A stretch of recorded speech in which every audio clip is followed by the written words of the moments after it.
Jose K മാണിയുടെ പുഞ്ചിരിയിൽ ഒളിപ്പിച്ച വഞ്ചനയ്ക്കുള്ള മറുപടിയാണ് പാലായിലെ ജനവിധി. വോട്ടർമാരോട് കൂടി ആലോചിച്ച ശേഷമായിരിക്കും പിന്തുണ ആർക്കെന്നുള്ള പ്രഖ്യാപനമെന്നും പുളിക്കക്കണ്ടം കുടുംബം മനോരമ ന്യൂസിനോട്.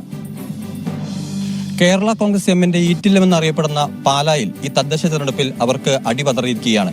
നേരത്തെ കെ എം മാണിയും അതോടൊപ്പം തന്നെ പിന്നാലെ ജോസ് കെ മാണിയും അടക്കം കരിങ്കോഴക്കൽ ഫാമിലി എന്നുള്ള ഫാമിലി നിയന്ത്രിച്ചിരുന്ന അല്ലെങ്കിൽ അവർ തീരുമാനിച്ചിരുന്ന കാര്യങ്ങൾ ഇപ്പോൾ ഇവിടുത്തെ പാലാ നഗരസഭയിലെ ഭരണം നിർണ്ണയിക്കുന്നത് മറ്റൊരു ഫാമിലിയിലേക്ക് എത്തിയിരിക്കുന്നു എന്നുള്ളതാണ് ഇപ്പോഴത്തെ പ്രത്യേകത.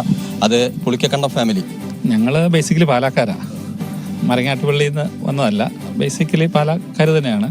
അപ്പോൾ ആ ഒരു അഭിമാനം ഞങ്ങൾക്കുണ്ട്. ഞങ്ങൾ ഒരു കുടുംബാധിപത്യത്തിനോ അല്ലെങ്കിൽ മറ്റ് വ്യക്തിപരമായ താല്പര്യമൊന്നും അല്ലായിരുന്നു ഞങ്ങളുടെ മുമ്പിൽ. ഒരേ മനസ്സുള്ള 3 സ്ഥാനാർത്ഥികൾ ജയിച്ചു വന്നാൽ ഈ പ്രദേശത്തിന് വലിയ മാറ്റം കൊണ്ടുവരാൻ വരുമെന്ന് ഞങ്ങൾക്കൊരു പ്രതീക്ഷയുണ്ട്. വളരെ കൈപ്പേറിയ അനുഭവം എനിക്ക് താലത്തിൽ വെച്ച് സമ്മാനിച്ചിരുന്നു. അതായത് വ്യക്തമായ റിട്ടേൺ ആയിട്ടുള്ള എഗ്രിമെൻ്റ് ഇപ്പോഴും എൻ്റെ കയ്യിലുണ്ട്. 1 വർഷം ചെയർമാൻഷിപ്പ്, അത് പാർട്ടിയുടെ ചിഹ്നത്തിൽ ജയിച്ച ഏക പുരുഷ കൗൺസിലർ എന്ന രീതിയിൽ എനിക്ക് നൽകുന്നതിന് വ്യവസ്ഥയുണ്ടായിരുന്നു. എന്നാൽ ഒരു നേതാവിൻ്റെ പിടിവാശി കൊണ്ട് പാർട്ടി CPM എന്ന രാഷ്ട്രീയ പ്രസ്ഥാനം തീരുമാനിച്ച ആളെ ആക്കുന്നതിന് അദ്ദേഹം സമ്മതിക്കാതിരിക്കുകയും അത് എനിക്ക് നിഷേധിക്കുന്ന ഒരു അവസരം. നേതാവിൻ്റെ പേര് പറഞ്ഞുകൊണ്ട് ബുദ്ധിമുട്ടുണ്ടോ? ഒരു ബുദ്ധിമുട്ടും എല്ലാവർക്കും അറിയാവുന്നതുകൊണ്ട് പറഞ്ഞില്ലെന്നേ ഉള്ളൂ. അദ്ദേഹം ജോസ് കെ മാണി എന്ന നേതാവിൻ്റെ പിടിവാശി, രാഷ്ട്രീയത്തിനെ രാഷ്ട്രീയമായി കാണാതെ ആരെങ്കിലും പറയുന്നത് കേട്ടുകൊണ്ട് മാണി സാർ കേരള രാഷ്ട്രീയത്തിലെ ചാണക്യനെന്ന് വിശേഷിപ്പിക്കാവുന്ന മാണി സാറിൻ്റെ യാതൊരു ക്വാളിറ്റിയും ഇല്ലാത്ത, ഒരുപക്ഷെ അദ്ദേഹം വളരെ താമസിച്ച് രാഷ്ട്രീയ പ്രസ്ഥാനത്തിൽ വന്ന ഒരാളാണ്, രാഷ്ട്രീയ പ്രവർത്തനത്തിന്. അപ്പോൾ താമസിച്ച് വന്നതിൻ്റെ ഒരു കുഴപ്പവും ജനങ്ങളുടെ മനസ്സോ അവരുടെ വിചാരമോ വികാരമോ ഒന്നും അറിയാൻ മേലാത്തതുകൊണ്ടായിരിക്കും. പൾസ് മനസ്സിലാക്കുന്നതിൽ പൂർണ്ണ പരാജയമായിരുന്നു അദ്ദേഹം. എല്ലാത്തിനും ഉപരിയായി ഞാൻ അന്ന് സൂചിപ്പിച്ചു, കാലത്തിൻ്റെ കാവ്യനീതി പണ്ടൊക്കെ പിന്നെയായിരുന്നു, ഇപ്പോൾ പാടത്ത് പണി വരമ്പത്ത് കൂലി. പുഞ്ചിരിയിൽ ഒളിപ്പിച്ച വഞ്ചന എന്നാണ് അദ്ദേഹത്തെ പറ്റി നമ്മുടെ വാർഡിലുള്ളവരും പ്രദേശത്തുള്ളവരും വിശേഷിപ്പിക്കുന്നത്. അങ്ങനെ നിരവധി കൈപ്പേറിയ അനുഭവങ്ങൾ എനിക്കുണ്ടായിരുന്നു. കാലങ്ങളായി ഈ നഗരസഭ നിലവിൽ വന്നിട്ട് ഏകദേശം 56-57 വർഷമായി കേരള കോൺഗ്രസിൻ്റെ പ്രാതിനിധ്യമില്ലാത്ത, കയ്യൊപ്പില്ലാത്ത ഒരു നഗരസഭ ഇവിടെ ഉണ്ടായിട്ടില്ല.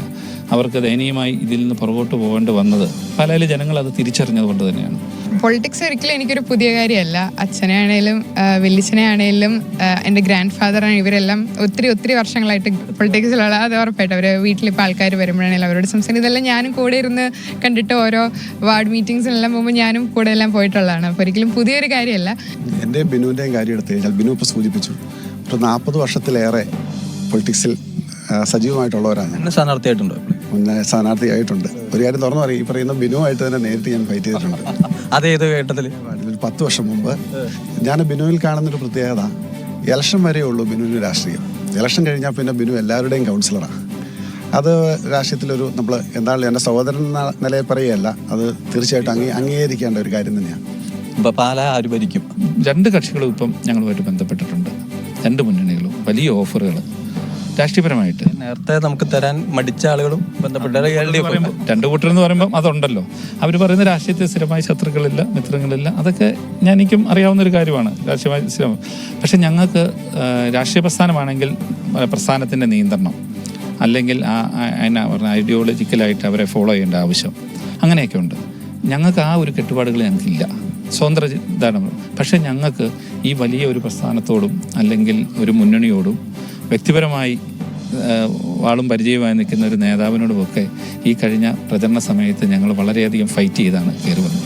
ഒരു സുപ്രഭാതത്തിൽ അവർ ജയിപ്പിച്ച് കഴിഞ്ഞിട്ട് എൻ്റെ ഇഷ്ടത്തിന്, അല്ലെങ്കിൽ എൻ്റെ സഹോദരൻ്റെ ഇഷ്ടത്തിന്, എൻ്റെ മോളുടെ ഇഷ്ടത്തിന്, അല്ലെങ്കിൽ ഞങ്ങൾ 3 പേരും കൂടെ മാത്രം ഇന്ന തീരുമാനമെടുത്തു എന്ന് പറഞ്ഞു പോകാൻ ഞങ്ങൾ തയ്യാറല്ല. ഞങ്ങൾ ഈ നിമിഷം വരെ തെരഞ്ഞെടുപ്പിന് മുമ്പും തെരഞ്ഞെടുപ്പിന് ശേഷവും ഒരു ചർച്ചയും നടത്തിയിട്ടില്ല. അതുകൊണ്ട് ഞങ്ങൾ തുറന്ന പുസ്തകമാണ്. ഓഫറുകൾ വന്നിട്ടുണ്ട്, ഓഫറുകളുണ്ട്.